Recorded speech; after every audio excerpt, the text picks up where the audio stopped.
We've seen Google take a few cues from Apple over the past few years, and the result of following a tried and tested playbook is a really similar looking handset no matter what side of the fence you happen to fall on. But how does the Pixel 9 Pro XL stack up against the latest and greatest iPhone 16 Pro Max? Well, here's everything you need to know. Before we start comparing Apple's to Google's, well, we must acknowledge that things can't be like for like. If you're an Android person like us, you probably don't care about iOS things. If you're an iOS person, you probably don't care about Android things. That's absolutely fine. But in the interest of seeing just how far Google has come, it wouldn't be fair if we at least didn't see how the market-leading smartphone maker compares to, realistically, a minnow in the space. Google certainly understood the brief when it came to making an iPhone clone this year. There is more than a little homage being played to the iPhone with the entire Pixel 9 series. The Pixel 9 Pro XL and the iPhone 16 Pro Max could really be mistaken for siblings if not for a few design alterations. This duo is big. The Pixel 9 Pro XL has a 6.8-inch screen, while the iPhone 16 Pro Max has a 6.9-inch screen. Note that this is just a screen size. The dimensions are substantial, but the iPhone is just a few millimeters taller, wider, and is 6 grams heavier. It really is hard to distinguish between these two phones when they're caseless. The fit and finish is very similar, owing to the shapes, but Google has kept things lighter using aluminium this year. Apple prefers titanium once again, and the matte size and muted colours definitely give the iPhone 16 Pro Max a marginally more cohesive look, while the Pixel 9 Pro XL fuses gloss and matte. It looks cohesive in its own way. Logos aside, the camera bar is the only dead giveaway that these devices are even not from the same company. Another change is the placement of buttons on these phones, as Apple now has 2 extra hardware buttons on the side of it. There's the action button from last year and the brand new camera control. This new camera toggle actually lets you control some of the UI while taking photos and recording videos. I will say, as an Android person, I think it's pretty underwhelming. It's underwhelming on the Xperia series, and that's very much like the action button. Underwhelming. If you want more vibrant colour options, Google has you covered this year. You can go with the signature hazel or even more standout rose quartz alongside standard black and white variants. Apple has added a desert titanium colour, which is akin to champagne or rose gold alongside silver, white and black variants. It's hard to argue though that Google's decision to stick with glossy side rails hasn't cheapened its appeal, and it can be prone to scratches. For the first time, a Google Pixel can also tout an arguably better display than an iPhone. Apple has managed to outdo Android with some seriously tiny bezels though on this 16 Pro Max. It does have a lower minimum brightness, but the Pixel 9 Pro XL's display is brighter at its maximum level, has a higher resolution, and is better overall for lots of types of content. The iPhone 16 Pro Max's dynamic island notch implementation also obscures a substantial section of your screen if you want to watch movies or play games in full screen landscape orientation. There's only a tiny punch hole on the Pixel 9 Pro XL, but it doesn't offer any of the 3D face scanning tech that Apple can tout, but it is just less distracting and doesn't have any other gimmicks baked in to try and justify its size. In reality though, both Pixel 9 Pro XL and iPhone 16 Pro Max have exceptional displays that elevate all types of content. The 120Hz refresh rate is also felt when you're zipping through menus or scrolling through applications, and that is one of the reasons why these are probably 2 of the best displays out there, among a few others in the industry. So there are many differences between Android and iOS that we could explore with in this comparison, but the biggest variation for 2024 and beyond is how AI is being integrated. Google has actually shipped most of the AI functions they touted with the Pixel 9 Pro XL, while Apple did not do the same with the iPhone 16 Pro Max. Apple Intelligence will be released in beta over the next few months. Actually didn't ship with this device when it was available. Some of the headline functionality is also not expected until 2025. Google actually even powers some of the camera-based functions, which I think feels completely at odds at how iOS has previously been siloed away and completely separate to whatever the rest of the industry does. Artificial intelligence could really be a great leveler for our mobile operating systems in future. Now though, at least in the raw performance stakes, the iPhone absolutely outperforms the Pixel in just about every area and metric. That's likely why lots of Gemini-powered features are being packed into the Pixel, like Add Me, Pixel Screenshots, Pixel Studio, and much more on top of that. Google can outmuscle Apple, at least in terms of AI processing and functionality.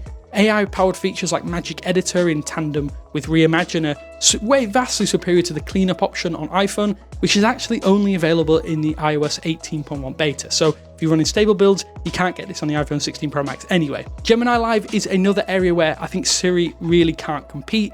It's not exactly the best feature, but conversational interactions with AI can just be much more concise than a chatbot, that is only able to answer one query at a time. And it's a really nice function that has lots of use cases that I probably couldn't list here in this video. If you just want the most powerful phone and don't care about AI, which I think is hard to blame someone for as AI has been shoehorned everywhere, then the iPhone 16 Pro Max is without question the best smartphone in the industry, period. Where things get a bit interesting is in the support window for this duo. It's practically identical to Google, promising 7 years of regular updates and software support. Apple isn't as concrete on the years, but 7 years would probably be par for the course and is in keeping with previous flagship iPhone support windows. So if you do want to pick up any of these, you can go and use it for a long time to come. Looking at the battery stakes, I think to be honest, over the years, Apple has done incredible things with such small internal batteries on flagship phones. It's the exact same once again this year. The Pixel 9 Pro XL has a larger 5060 mAh battery, but the substantially smaller iPhone 16 Pro Max's 4685 mAh internal cell really is a pure powerhouse, and that's owing to some of the chips. I think when the chips are down, pun intended, it'll outlast just about every Android phone in daily usage, or at least even in a stress test. The Pixel 9 Pro XL, I think it has good longevity. It's far from the best in the business, but it should provide most people with at least enough overhead, even if you are glued to the screen, to last a full day and maybe into a secondary day if you're a light user like I am. There are some differences in the charging speeds that do favour the Pixel though. You get faster 37 watt wired charging and 23 watt wireless charging with a Pixel stand. According to the public specs though, Apple has stuck with 25 watt wired charging, but slightly faster 25 watt wireless charging with supported Qi 2 pads.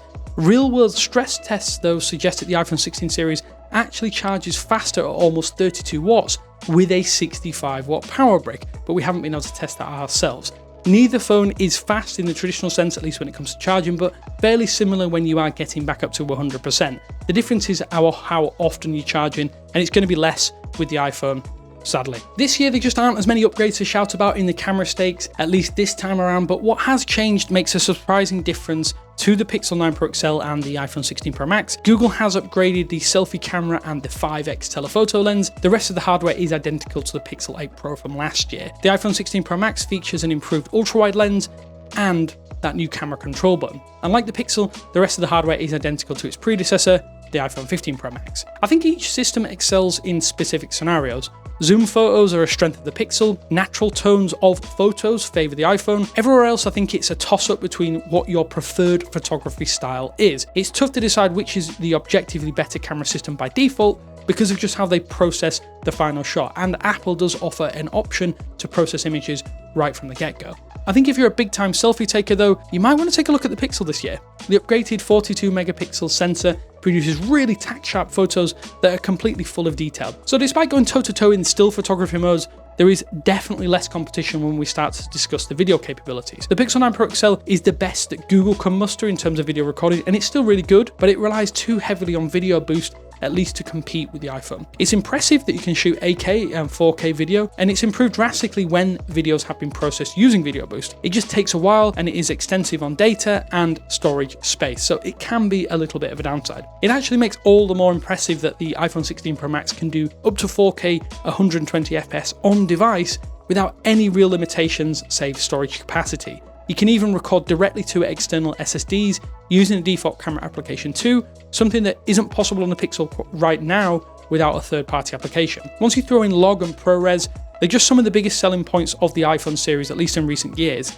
and the ability to shoot professional formats with class-leading video quality is definitely not to be undersold. No Android phones can really come close to what Apple has been doing with moving images, but we do hope that we'll get more improvements on the Pixel soon, with updates, improvements, and maybe with a later release next year. One of the saddest home truths about Android and iOS is that converts from Android to iOS rarely come back. Most people who drop Android in favour of an iPhone are really unlikely to ever make a return switch, and there's data to back that up. However, the iPhone 16 Pro Max is a really minor upgrade over the iPhone 15 Pro Max, and Google has been making lots of strides with their hardware and software in recent years. There isn't and never has been a perfect Pixel, but an imperfect iPhone and notable improvements to Google's core formula, I think could pick up a few potential converts. Just how many that is remains to be seen. I'm biased, I prefer Android.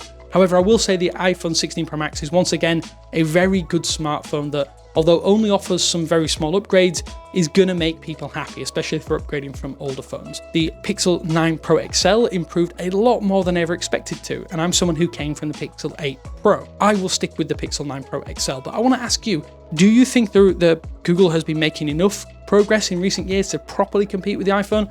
Or do you think we'll have to wait a little bit longer? I'm really interested to hear what you think. Do you think that the Pixel series is gonna get close to, in terms of hardware and capabilities, to the iPhone lineup? Another question probably for another day, but let me know what you think down in the comment sections below, and a big thank you to our channel members on screen now. I love you guys, but as always, thanks for watching, and I will speak to you later.